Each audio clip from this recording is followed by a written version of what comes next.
Magandang umaga mula sa Pag-asa Weather Forecasting Center. Ito ng ating update sa magiging tayo ng panahon sa susunod na 24 oras. Makikita natin dito sa ating latest satellite images na itong mahabang series ng kaulapan na patuloy nga na umiiral dito sa bahagi ng Mindanao at Palawan ay ang patuloy na pag-iral ng Intertropical Convergence Zone o yung ITCZ. Ito yung salubungan ng hangin mula sa Northern at Southern Hemisphere. At yung lugar na kung saan nagsasalubong yung dalawang hangin na ito ay nakakaroon tayo ng mga kaulapan at kasama ng mga kaulapan na yan yung mataas sa tsansa ng pag-ulan. So asahan nga natin itong area ng Palawan, buong Mindanao, some parts of Negros Island region. Asahan natin ngayong araw ang makulimlim na panahon at mga kalat-kalat na pag-ulan. Makakaranas rin tayo ng mataas sa tsansa ng pag-ulan sa eastern section ng Visayas. Dito dulot naman yan ng easterlies o yung mainit na hangin galing sa Karakatang Pasipiko. Meanwhile, for Metro Manila at nalalabing bahagi ng ating bansa, ay magpapatuloy itong generally fair weather. Sasamahan lamang yan ng mga pulupulong pag-ulan na may pagkulog at pagkilat na dulot ng thunderstorms.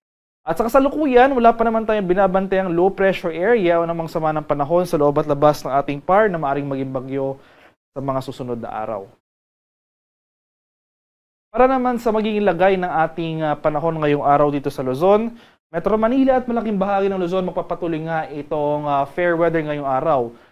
Mainit at malinsangan pero hindi nangangahulugang wala na tayong pag-ulang mararanasan. In fact, sa mga susunod na araw or sa mga susunod na linggo, dahil itong second half ng May ay yung tinatawag natin transition period mula sa panahon ng tag-init papunta sa panahon ng tag-ulan, ay mas dadalas na yung ating thunderstorm activity. So for Metro Manila and most of Luzon, asan pa rin natin yung mataas sa tsansa ng late afternoon to evening na mga thunderstorms. Pero makakaranas pa rin tayo ng mataas sa temperatura sa malaking bahagi ng Luzon. So maximum temperature forecast for Lawag ngayong araw posibleng umabot ng 34 degrees Celsius. 26 degrees naman sa bahagi ng Baguio at 35 degrees Celsius sa Tuguegarao. Maximum temperature forecast para sa Metro Manila ngayong araw, posibleng umabot ng 35 degrees Celsius. 33 degrees naman sa bahagi ng Legazpi at 31 degrees Celsius sa Tagaytay. Sa bahagi naman ng Palawan, Visayas at sa Mindanao, dahil nga sa pag-iral ng ITCZ, buong Palawan at buong Mindanao, as well as some parts of Negros Island region sa mga lalawigan yan ng Negros Oriental at Siquijor, makakaranas ng makulimlim na panahon ngayong araw, sasamahan yan ng mga kalat-kalat na pag-ulan, pagkulog at pagkilat. Ngayong madaling araw pa lamang, may mga naitala na tayong thunderstorm activity o yung mga madaling araw na pag-ulan dito sa southern portion ng Palawan, as well as itong southern portion ng Mindanao. So, Zamboanga Peninsula, Barman, Soxargen, may mga early morning thunderstorms na tayo sa mga areas na ito. So, inaasahan natin later in the day, so especially sa hapon hanggang sa gabi, malaking bahagi na ng Mindanao, as well as malaking bahagi na rin ng Visayas, itong central, as well as itong western portions ng Visayas, makakaranas na tayo ng makulimlim na panahon at mga pag-ulan na dulot ng ITCZ dito sa area nga ng Mindanao. So, makakaranas rin tayo ng epekto nga ng easterlies, so mataas sa tsansa ng pag-ulan rin ang mararanasan dito sa area ng Eastern Visayas, particular na sa Eastern Samar, Leyte at Southern Leyte. Kaya patuloy tayong maging handa at alerto sa mga banta ng pagbaha at pagguho ng lupa, lalong-lalo na kung tuloy-tuloy ang pag-ulan na ating mararanasan, especially dito sa parts ng Southern Palawan at Southern Mindanao.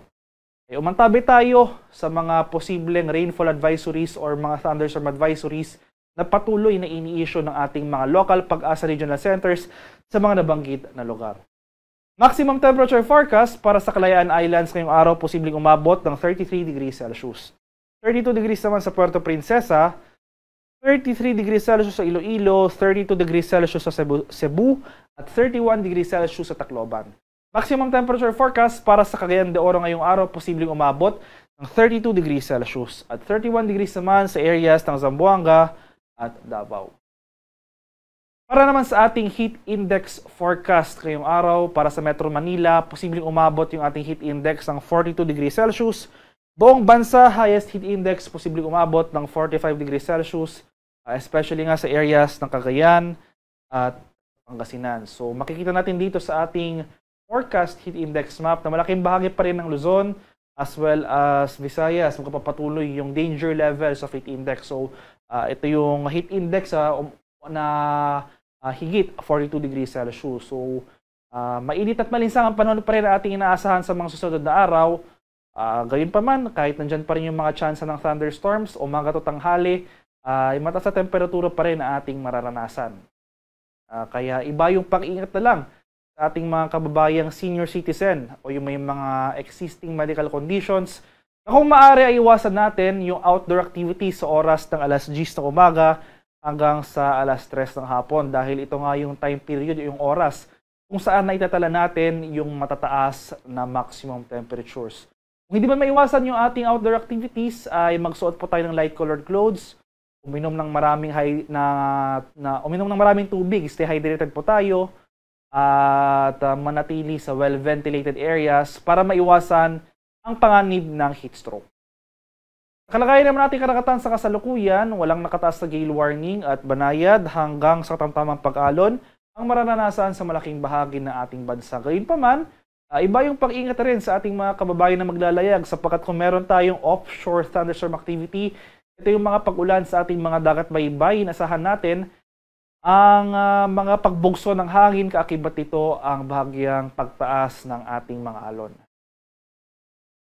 Para naman sa ating extended weather forecast sa mga sunod na araw. So simula bukas, araw ng Martes, hanggang sa Biyernes, May 20 to 23, ay inasan pa rin natin na magpapatuloy yung mga pag-ulan na dulot ng ITCZ sa malaking bahagi ng Palawan, Mindanao at some portions ng Visayas. Pero inaasahan natin na starting on Friday or later in the week, unti-unti na mababawasan yung mga pag-ulan na ito. So improving conditions for most of the country, partly cloudy to cloudy skies na ang mararanasan for Luzon, Visayas at sa Mindanao. Gayunpaman, especially nga for the next 3 days dahil may mga naitala na nga tayong pagbaha sa ilang areas ng Mindanao sa mga nakarang araw, inaasahan natin na mananatiling mataas yung tsansa ng flash floods at landslides dito sa Southern Mindanao. Dulot pa rin yan na pag-iral ng ITCZ. Kaya iba yung pag-iingat sa ating mga kababayan sa areas na ito. Patuloy tayong umantabay ng mga local advisories. Ito yung mga thunderstorm advisories, pwedeng rainfall advisories or heavy rainfall warnings na posibleng i-issue ng ating mga local pag-asa centers, especially in the coming days, para makapaghanda po tayo mga hazards ng pag-ulan na dulot ng ITCZ. Meanwhile, for Metro Manila or in general, most of Luzon, ay magpapatuloy yung warm weather na dulot ng easterly. So mainit at malinsang ang panahon. Magdala po tayo ng payong, pananggalang yan sa init ng araw. Umaga at tanghali, pananggalang yan sa mga biglaan at panandaliang pag-ulan na dulot ng thunderstorms hapon hanggang sa gabi. So inaasahan nga natin na in the coming days or in the coming weeks dahil nasa second half na tayo ng Mayo at tinuturing natin ito na transition period mula sa panahon ng tag-init o tag-ulan, mas dadalasa po yung ating mga afternoon thunderstorms. Dahil inasahan natin na starting sa kalagitnaan ng June ay unti-unti na magpaparamdam or makakaapekto yung hanging habagat sa ating bansa. So bottom line, mas dadalasa po yung ang ating afternoon rain showers or thunderstorms kaya ugaliin or lagi po tayong magdala ng payong. Haring araw sa Kamaynilaan ay sisikat mamayang 5:27 ng umaga at lulubog naman mamaya sa ganap na 6:18 ng hapon.